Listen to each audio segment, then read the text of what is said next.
find our patience. Good talking with us. Doesn't happen too often.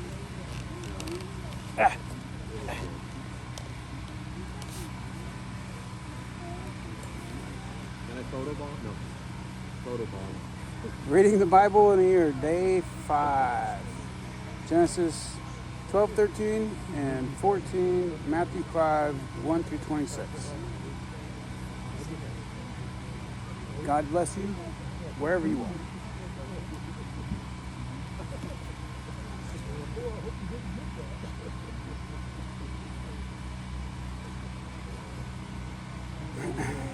The Lord had said to Abram, "Go from your country, your people, and your father's household to the land I will show you. I will make you into a great nation, and I will bless you. I will make your name great, and you will be a blessing. I will bless those who bless you, and whoever curses you, I will curse. And all the peoples of earth will be blessed through you." So Abram went as the Lord had told him, and Lot went with him. Abram was 75 years old when he set out from Haran. He took his wife Sarai, his nephew Lot, all possessions they had accumulated, and the people they had acquired in Haran, and they set out for the land of Canaan, and they arrived there. Abram traveled through the land as far as the site of the great tree of Morah at Shechem. At that time, the Canaanites were in the land. The Lord appeared to Abram and said, "To your offspring I will give this land." So he built an altar there to the Lord who had appeared to him. From there he went on toward the hills east of Bethel and pitched his tent with Bethel on the west and Ai on the east.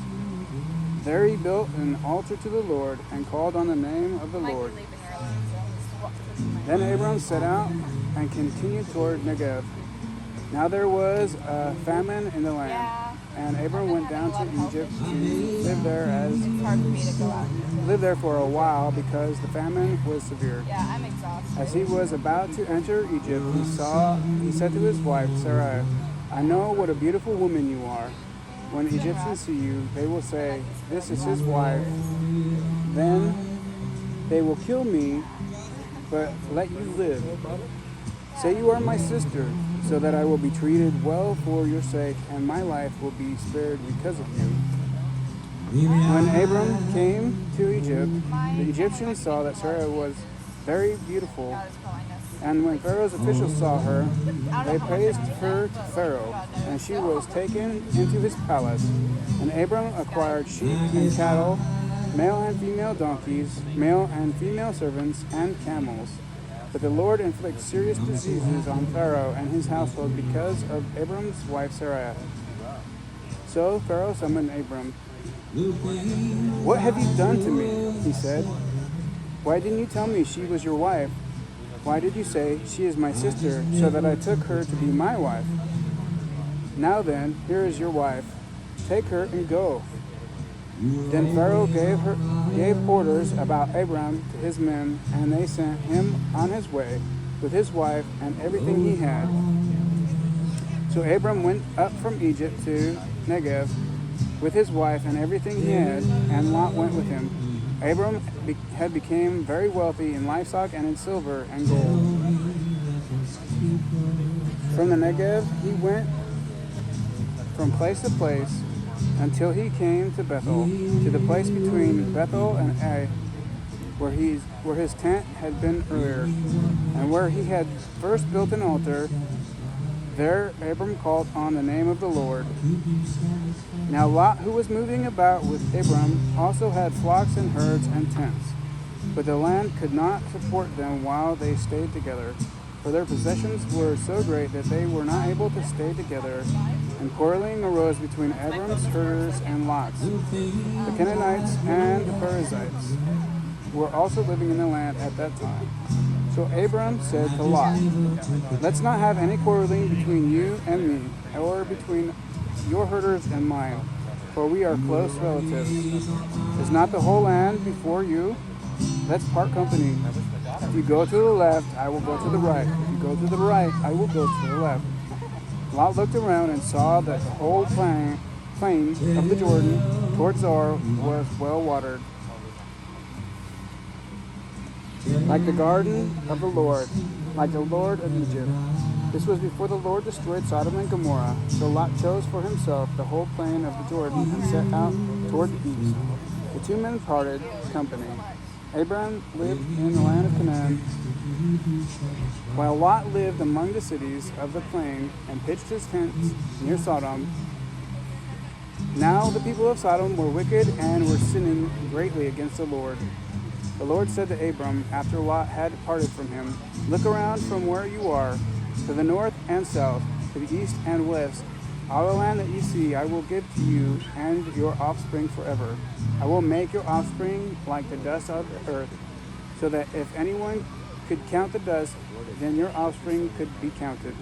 Go walk through the length and breadth of the land, for I am giving it to you. So Abram went to live near the great trees of Mamre at Hebron, where he pitched his tents. There he built an altar to the Lord. At the time when Amraphel was king of Shinar, Arioch, king of Elazar, Kedorla, Omer, king of Elam, and Tidal, king of Giom, these kings went to war against Bera, king of Sodom, Bisha, king of Gomorrah, Shinab, king of Admah, Shemeber, king of Zebaim, and the king of Bela, that is Zor. All these later kings joined forces in the valley of Siddim, that is the Dead Sea Valley. For 12 years they had been subject to Kedorlaomer, but in the 13th year they rebelled. In the 14th year, Kedorlaomer and the kings Elag with him went out to defeat the Rephaites in Ashtaroth, Karnaim, and Zurites in Ham, and Emites in Sheba Kiratham, and the Horites in the hill country of Seir, as far as El Paran near the desert. They turned back and went to En Mishpat, that is Kadesh, and they conquered the whole territory of the Amalekites, as well as the Amorites, who were living in Hezron Tamar. Then the king of Sodom, the king of Gomorrah, the king of Admah, the king of Zeboim, and the king of Bela, that is Zor, marched out and drew up their battle lines in the valley of Siddim against Kedorlaomer, king of Elam, Tidal, king of Goyim, Amraphel, king of Shinar, and Arioch, king of Elazar, 4 kings against 5. Now the valley of Siddim was full of tar pits, and when the kings of Sodom and Gomorrah fled, some of the men fell into them, and the rest fled to the hills. The 4 kings seized all the goods of Sodom and Gomorrah and all their food. Then they went away. They also carried off Abram's nephew Lot and his possessions, since he was living in Sodom. A man who had escaped came and reported this to Abram the Hebrew.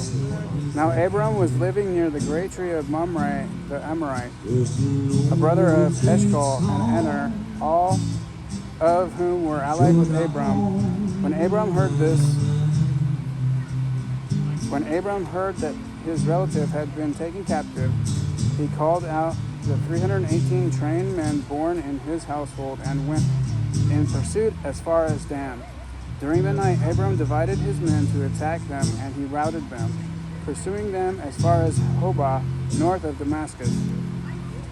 He recovered all the goods and brought back his relative Lot and his possessions, together with the women and other people. After Abram returned from defeating Kedorlaomer and the kings allied with him, the king of Sodom came out to meet him in the valley of Sheva, that is the king's valley. Then Melchizedek, king of Salem, brought out bread and wine. He was priest of God Most High, and he blessed Abram, saying, Blessed be Abram by the God Most High, creator of heaven and earth, and praise be to God Most High, who delivered your enemies into your hand. Then Abram gave him a tenth of everything. The king of Sodom said to Abram, Give me the people and keep the goods for yourself. But Abram said to the king of Sodom, With raised hand I have sworn an oath to the Lord God Most High, creator of the heaven and earth, that I will accept nothing belonging to you, not even a thread or the strap of a sandal, so that you will never be able to say, I made Abram rich. I will accept nothing but what my men have eaten, and the share that belongs to the men who went with me, to honor Eshkolah and Mamre. Let them have their share. Matthew 5, 1-26.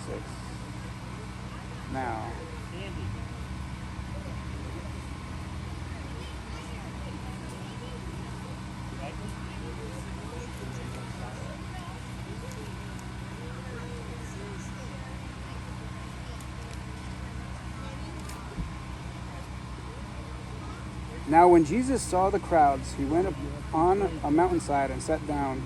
His disciples came to him, and he began to teach them. He said, Blessed are the poor in spirit, for theirs is the kingdom of heaven. Blessed are those who mourn, for they will be comforted. Blessed are the meek, for they will inherit the earth.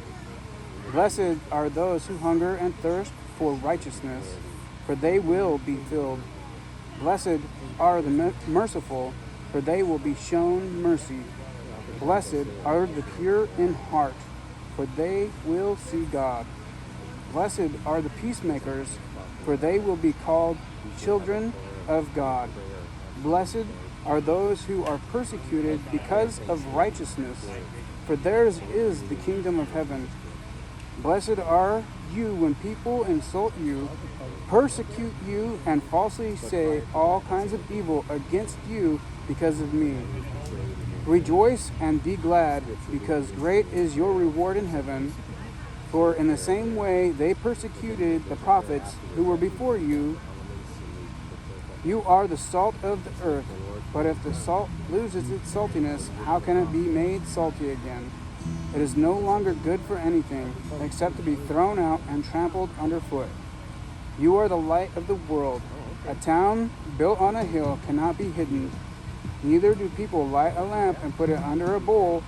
Instead, they put it on its stand, and it gives light to everyone in the house. In the same way, let your light shine before others, that they may see your good deeds and glorify your Father in heaven. Do not think that I have come to abolish the law or the prophets. I have not come to abolish them, but to fulfill them. For truly I tell you, until heaven and earth disappear, not the smallest letter, not the least stroke of a pen, will by any means disappear from the law until everything is accomplished. Therefore, anyone who sets aside one of the least of these commands and teaches others accordingly will be called least in the kingdom of heaven. But whoever practices and teaches these commands will be called great in the kingdom of heaven. For I tell you that unless your righteousness surpasses that of the Pharisees and the teachers of the law, you will certainly not enter the kingdom of heaven. Well, I know you have one. You have heard that it was said to the people long ago, you shall not murder, and anyone who murders will be subject to judgment. But I tell you that anyone who is angry with a brother or sister will be subject to judgment. Again, anyone who says to a brother or sister, Raka, is answerable to the court, and any who says, "You fool, will be in danger of the fire of hell." Therefore, if you are offering your gift at the altar, and there remember that your brother or sister has something against you, leave your gift there in front of the altar. First go and be reconciled to them, then come and offer your gift. Settle matters quickly with your adversary who is taking you to court.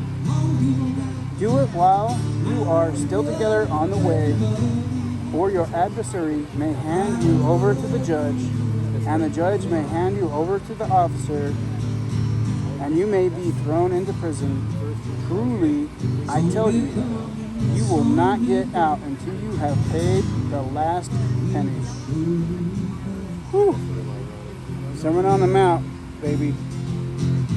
That's some good stuff. Hopefully, this helps guide you and helps remind me my path in life. May God richly bless you in all that you do, wherever you are. And thank you if you have made it through so far. I appreciate you watching, and I believe God will bless you for listening to His word.